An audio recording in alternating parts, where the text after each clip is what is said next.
Yeah, what's going on YouTube? So it's been a couple weeks, but I'm back. Nothing crazy happened, but today will be a good day, I promise that. Got the cooling system all knocked out. That's all plumbed in. We got a 27 to 29 PSI Moroso cap. Got a dash 12 PTFE fitting down there. That runs to the bottom.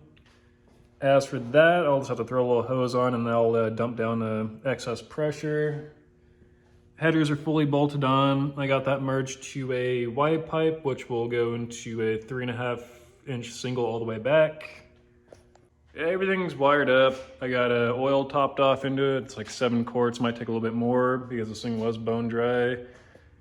Still waiting on this. That'll be the next video, getting this thing actually driving, but for this week, or for today I should say, the car will be getting started. For oil, I went with a Motul 10W60 oil, which for the S54 they require 10W60. Was gonna go with like a lick moly, but whenever I ran Motul in this thing way back when I was actually running still, I did notice the engine ran a little bit better with the Motul, so figured I'll go with the Motul with this, try that out. I mean, it's a quality oil, so you can't go wrong with that.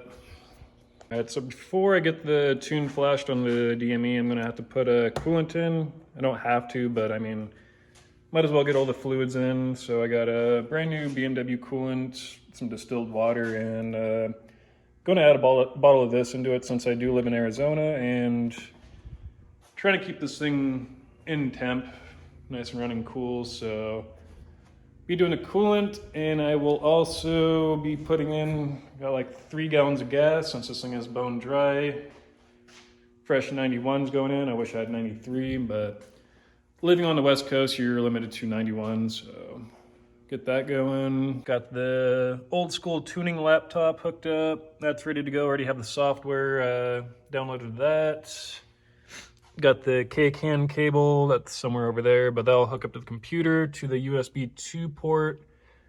Basically, I send off my stock file. He will send back the new file. I download that to the computer with like all the deletes, and should get this thing actually running in this chassis. So that'll be a base tune in like 3 to 4 weeks once I have this thing running, full exhaust on it, and clutch hole broken in. Then I'll be able to take it to a dyno and get the thing fully dialed in. So hopefully get to like 340 wheel horsepower. Anything past that would be a little bit surprising, but I mean, this engine is pretty fresh. I do have like fully built vanos, got the CSL airbox, full exhaust, 3.5-inch, which is controversial, but it seems to pick up on the high end range versus running a dual 2.5 or whatever you'd run on that, but 3.5 should be good. So while I put coolant in and put the gas in, I'm gonna let the battery charge. That's gonna get left on just so if there's any voltage drop while tuning, there's no potential risk of basically corrupting the file or messing up the DME, which would be the worst case scenario. So whenever tuning something like that, you wanna make sure that you have a trickle charger or some type of charger hooked up to your battery. The age-old question, is water wet? Well, apparently yes. In this case, it's even wetter. And next, mixing this 50-50 with distilled water. These are my precise measurements I used science for, so yeah.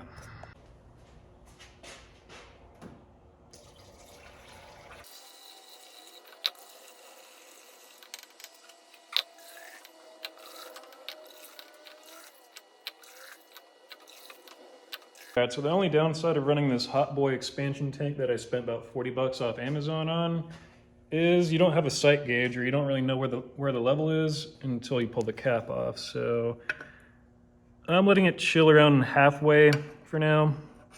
That'll probably suck down once I actually run the coolant through the whole system and get it pressurized, but this will be enough for now. Alright, so for now I just got this hose. That's a Snipeman hose clamp on there. It's just kind of snug on there. That runs down to a sody. Right, and then what are you drinking during the day? Sodies. Sodies. That will eventually be converted from a hard line down to a coolant catchment can down there, but for now, we're just running the sody. Yeah, so failed to mention, but I am going with HT Performance for my tuner. If you know S54s, he's kind of the GOAT for these motors. Also, surprisingly, he's like the cheapest. So if you need to like an Alpha N tune, it's still like a base rate of $400, which in today's market, most Alpha N tunes are going for at least $1,000. So you're getting the best tuner for the best bang for your buck. So that was a no-brainer. With that, I'll be getting EWS delete, SAI or the secondary air pump delete, rear O2 delete. Gonna try to have them code out the ABS because I'm not running ABS on this anymore. A couple other things, I might try to get like launch control set up on it. I think that'd be a cool option to have. Cold start delete because these have a funky cold start from factory, so get rid of that. But yeah, I'm excited to get this process going. Hopefully have this baby fired up today. And yes, I am kind of nervous to get this thing started. I mean, I didn't go too deep into it, but I mean, after doing all the Vanos, that is a pretty tedious aspect of this motor. So as long as I got all that good, none of those seals got damaged while installing it, I am 95% this thing's gonna start up pretty much first shot. So what I want to do is prime like the oil system. So I'm gonna remove the fuel pump fuse, crank it a few times. Once I think that the oil's like kind of going through the whole system, I'll put the fuel pump fuse back in, let that prime a couple times, and I think it should start up. So fingers crossed this is a easy one-shot go. No issues, no leaks. So all right, holy shit guys. So Hassan is on my laptop right now, and that is the tune uploading to the laptop. So any minute now I'll be able to crank this thing over, hopefully, as long as I did everything right, everything's wired up properly. And then I can just hook up the fuel pump fuse and should fire up. Check back in a minute. All right, so tune is uploaded to the DME and he said it's ready to start, so a little fucking nervous right now, but gonna crank it over a few times without the fuel pump hooked up after I feel like that built oil pressure, and then like I said earlier, I'll hook up the fuel pump, and yeah, should be firing this thing up any second now. All right, I guess here we go.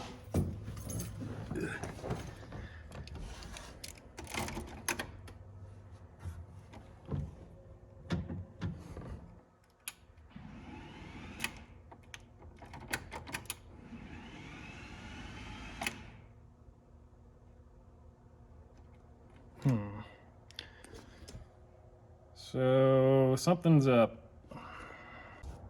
So it seems like the problem is the starter isn't engaging on the flywheel teeth, thus it's not trying to crank over the motor, it's just turning the starter teeth right now, so not sure what's causing that. I'll have to check into this.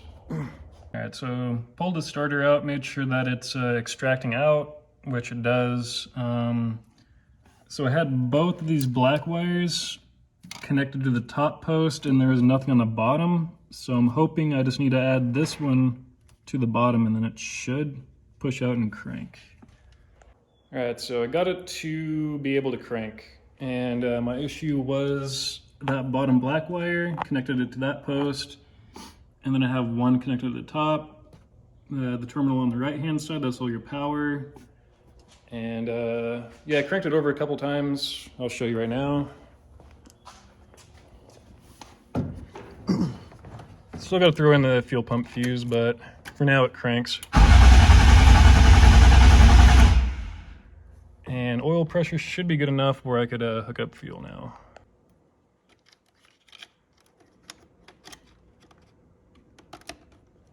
All right, fuel pump's in, fuel pump fuse is in, I mean. Should be ready to start.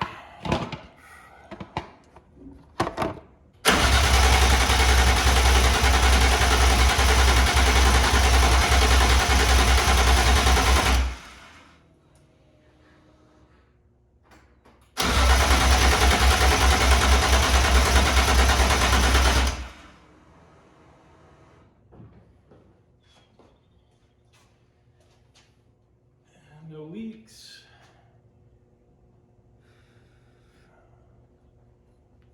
Everything should be hooked up. All right, so weird transition. It is the next day. Yesterday didn't go as planned, unfortunately. Car was cranking fine, never cranked over and started.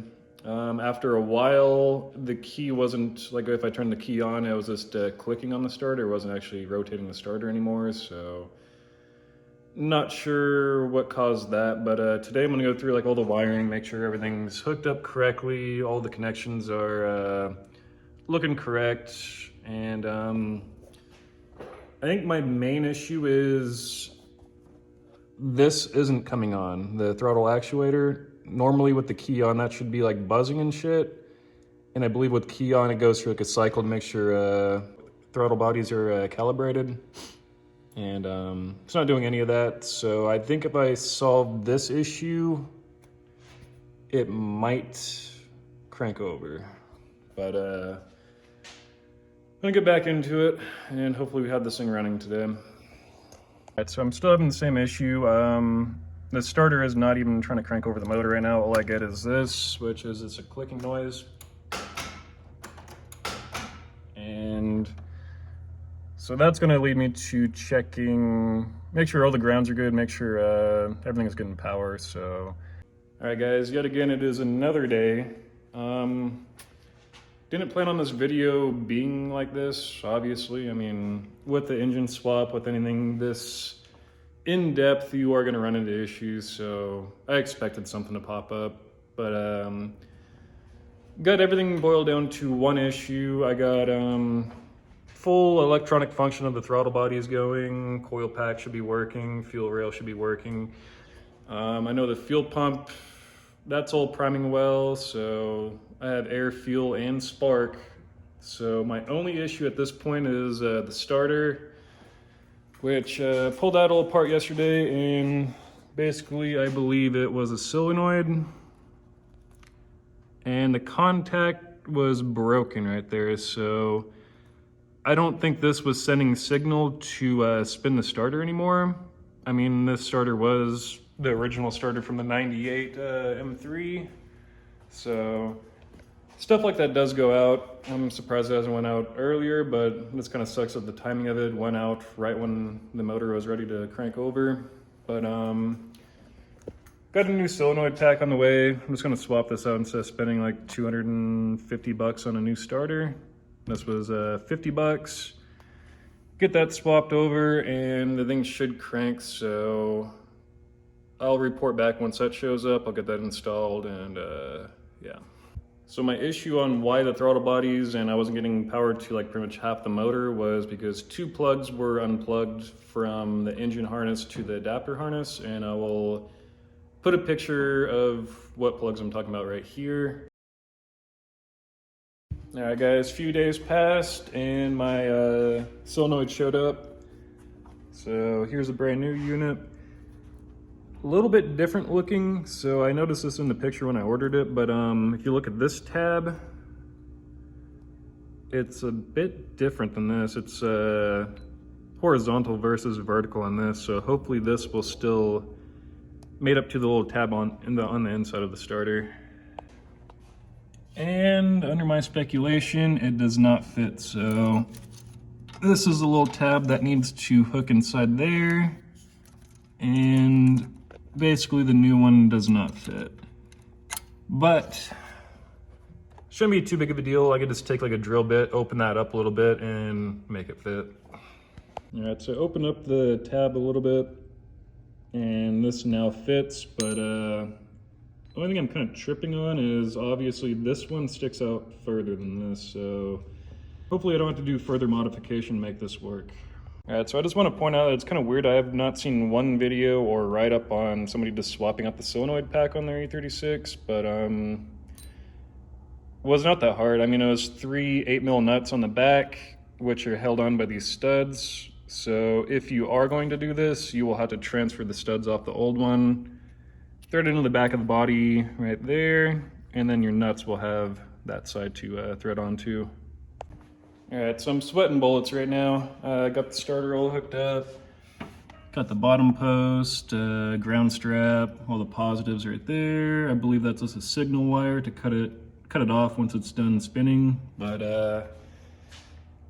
it should start. If that was a problem, the car should start right now. So fuel pump fuse is still out. I mean, if I could get it to crank, I believe I could get it to start. So as long as this solves my non-cranking issue, it should start up. So let's try this.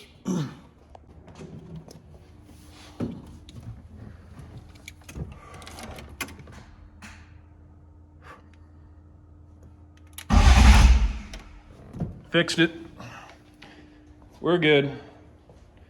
So I hate diagnosing shit, and I'm glad I actually diagnosed this right this time. So solenoid pack was definitely wrong on it, or definitely bad on it. So I know the throttle bodies work. Everything on the engine right now should work. So all I need to do is, I'll probably crank it a couple more times, but throw the fuel pump fuse in, and this thing should fire right up. So holy fuck, dude. I'm ready for it.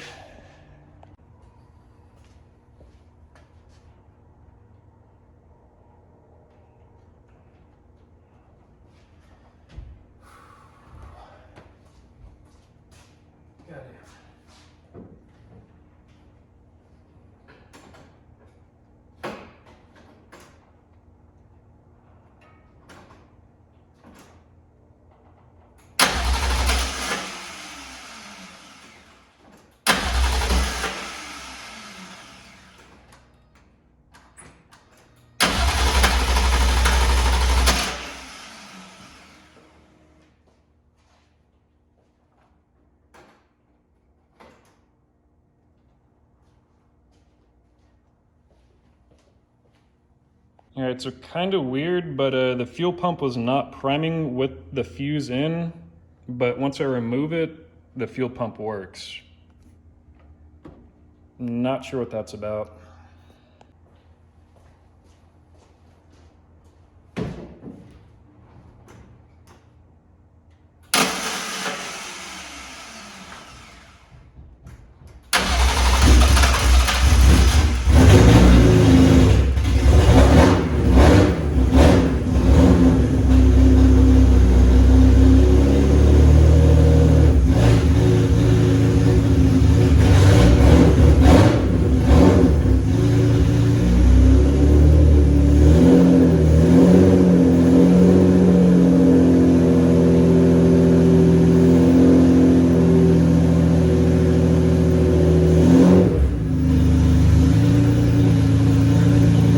Holy shit, guys, it fucking runs right now. I am so stoked right now. Everything's running really good. It sounds smooth, no ticking. Vano sounds great. I mean, I don't have the full exhaust built up yet, but have that ordered. I have the vibrant resonator, vibrant muffler coming in. I also buy a bunch of like 45s to piece all that together, but I'm ecstatic right now. This is sick. This is my first engine swap. First like big engine build. I mean, technically the VR6 is, but this is side project, so this one never got done. But holy shit, it's done. Brake system should be shipping out today, so this thing will be running and driving within like a week or two. So surprisingly, this thing doesn't have any leaks on it.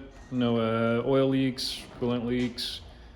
A few days ago when I first had this thing trying to crank over, it did have a fuel leak, and that ended up being around like the fuel filter area. So was able to fix that just by tightening it down a little bit better on the regulator, but everything's squared away right now. I got it pretty much up to temp.